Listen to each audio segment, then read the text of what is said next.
നമസ്കാരം, കൊട്ടാരക്കര മീഡിയയിലേക്ക് സ്വാഗതം. പ്രധാന വാർത്തകൾ. പോലീസ് വനിതാ പ്രവർത്തകയുടെ വസ്ത്രം വലിച്ചു കീറി, നടപടിയെടുക്കണമെന്ന് വി.ഡി. സതീശൻ. ലാത്തി വാങ്ങി പോലീസിനെ തല്ലി പ്രവർത്തകർ. യൂത്ത് കോൺഗ്രസ് മാർച്ചിൽ സംഘർഷം. സംസ്ഥാനത്ത് കോവിഡ് കേസുകൾ ഉയരുന്നു. ഇന്നലെ മാത്രം സ്ഥിരീകരിച്ചത് 292 പേർക്ക് 2 മരണം.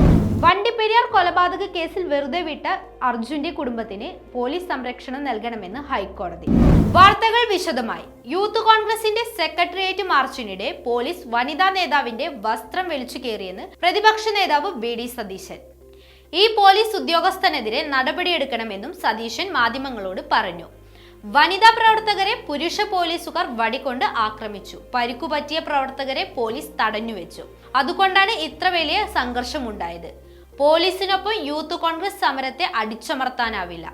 ഈ പ്രതിഷേധം കേരളം മുഴുവൻ ഉണ്ടാകും. SFIയുടെ പെൺകുട്ടികളെ മോളെ കരയല്ലേ എന്ന് പറഞ്ഞ പോലീസ് വിളിച്ചു കൊണ്ടുപോയി. ഞങ്ങളുടെ പെൺകുട്ടികളുടെ വസ്ത്രം വലിച്ചു കീറി. പോലീസിനെ അഴിഞ്ഞാടാൻ വിടുന്നതിന് പിണറായി വിജയൻ മറുപടി പറയണം. സന്തോഷത്തോടെ ഭരിക്കാമെന്ന് കരുതേണ്ട.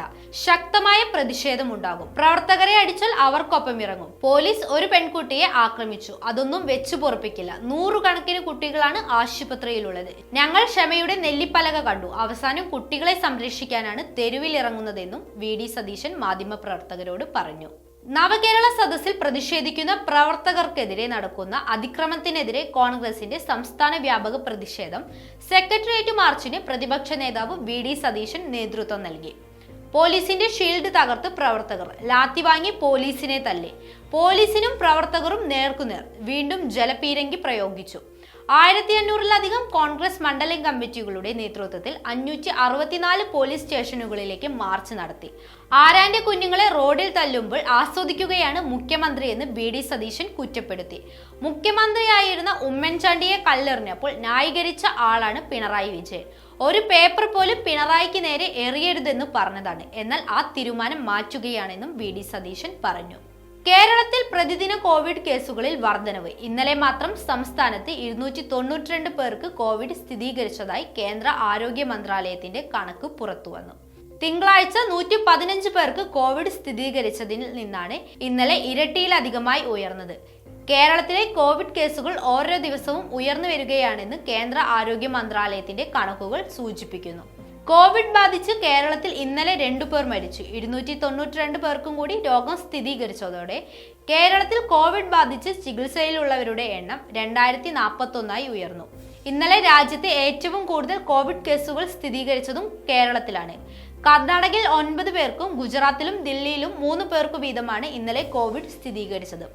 കോവിഡിന്റെ JN1 വകഭേദം കേരളത്തിൽ കണ്ടെത്തിയതിന് പിന്നാലെയാണ് പുതിയ കേസുകളിൽ വർധനവുണ്ടായിരിക്കുന്നത്. വണ്ടിപ്പെരിയാറിൽ 6 വയസ്സുകാരിയെ പീഡിപ്പിച്ചു കൊലപ്പെടുത്തിയ കേസിൽ കോടതി വെറുതെ വിട്ട അർജുന്റെ കുടുംബത്തിന് പോലീസ് സംരക്ഷണം നൽകണമെന്ന് ഹൈക്കോടതി.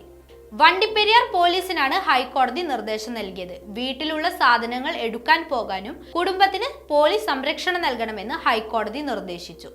ജീവനും സ്വത്തിനും ഭീഷണിയുണ്ടെന്നും സംരക്ഷണം നൽകണമെന്നും ആവശ്യപ്പെട്ട് അർജുന്റെ അച്ഛൻ സുന്ദറും കുടുംബാംഗങ്ങളും നൽകിയ ഹർജിയിലാണ് സിംഗിൾ ബെഞ്ചിന്റെ ഉത്തരവ്.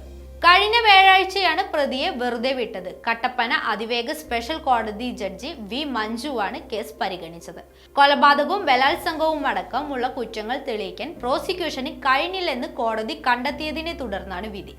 2021 ജൂൺ 30 വണ്ടിപ്പെരിയാർ ചുരക്കുളം എസ്റ്റേറ്റ് ലയത്തിൽ 6 വയസ്സുകാരിയെ പീഡിപ്പിച്ച് കൊലപ്പെടുത്തി കെട്ടിത്തൂക്കി എന്നതായിരുന്നു അർജുനെതിരെയുള്ള കേസ്.